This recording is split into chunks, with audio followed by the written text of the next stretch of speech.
एक बात यहाँ पर बहुत एक्चुअली पता नहीं, ये गहरी बात है, कोई समझ सके या नहीं।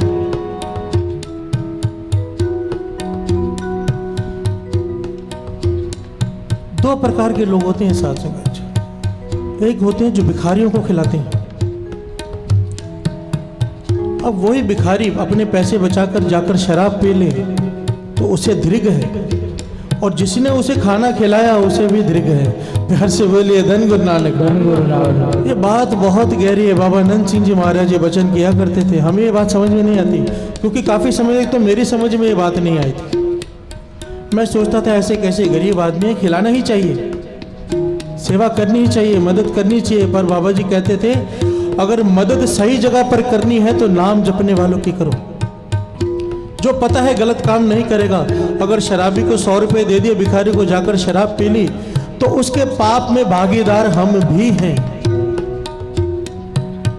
अगर उसने जाकर जुआ खेल लिया तो उस जुए के भागीदार हम भी हैं। इसीलिए गुरु गोविंद सिंह जी महाराज कह गए हैं दसम ग्रंथ की वाणी में कि दान दियो इन्हीं को भलो। प्यार से बोलिए धन गुरु नानक। कि संगत में आकर अपना दसवंध जो चढ़ाते हैं वो ज्यादा परवान है, क्योंकि यहाँ पर नाम जपने वाली संगत पर ही खर्च हो जाता है। इनमें गरीब भी हैं, अमीर भी हैं। प्यार से बोलिए धन गुरु नानक। ये बात बहुत गहरी है। गुरु मेहर करे हमारी समझ में आ जाए, नहीं तो गुरु मेहर ही करे, क्योंकि ये बात इसको समझाने अगर इस वक्त बैठूंगा तो बहुत समय और लग जाएगा। थोड़े में समझ लीजिए कि जैसे एक बार दास ने पहले भी साखी सुनाई थी, छोटी सी सुना देता है। कबीर जी बैठे हैं,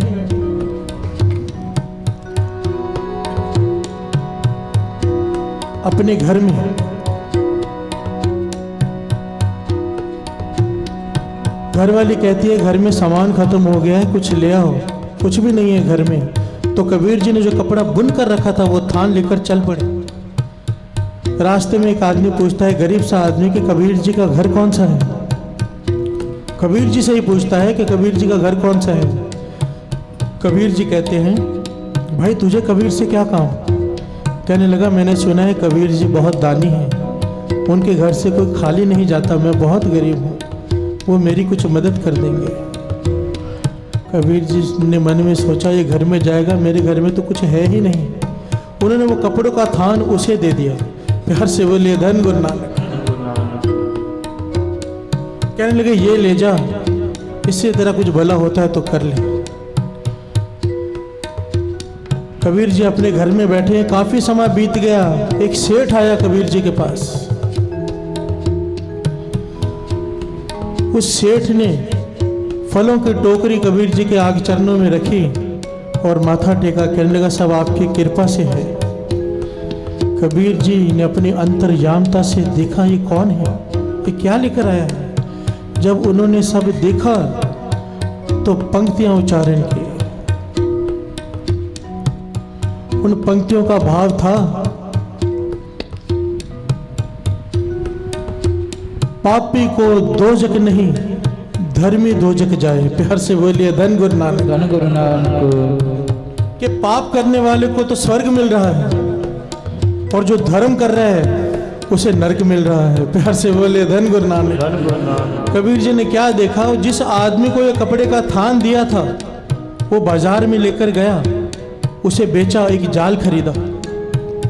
जाल खरीद कर उसने मछलियां पकड़ी, मछलियां पकड़ पकड़ कर बेची और धनवान हो गया। और वही सेठ बनकर अब फ्रूट की टोकरी लेकर आया है। प्यार से बोलिए धन गुरु नानक। कबीर जी ने देखा और ये पंक्तियां उच्चारण की कि इसने उस माया का गलत उपयोग किया, जीव हत्या में उपयोग किया, मछलियों को पकड़ने में। न जाने कितनी मछलियां रोज मरी, उससे उसने धन कमाया और उस धन से धनवान हो गया और मेरे पास शुक्राना करने आया है। तो कबीर जी ने पंक्तियां उच्चारण की, ये तो सुख मान रहा है, अमीर हो गया, दोजक में मुझे जाना पड़ेगा क्योंकि इतनी मछलियां मरी मेरे कारण। प्यार से बोलिए धन गुरु नानक। पापी को दोजक नहीं, धर्मी दोजक जाए। जिसने पाप किया वो तो आनंद ले रहा है। अभी शराबी को 100 रुपया दे दो, वो जाके शराब पी के अपना आनंद ले, और जिसने 100 रुपये दिए हैं दया करके उसको नरक मिले। प्यार से बोलिए धन गुरु नानक।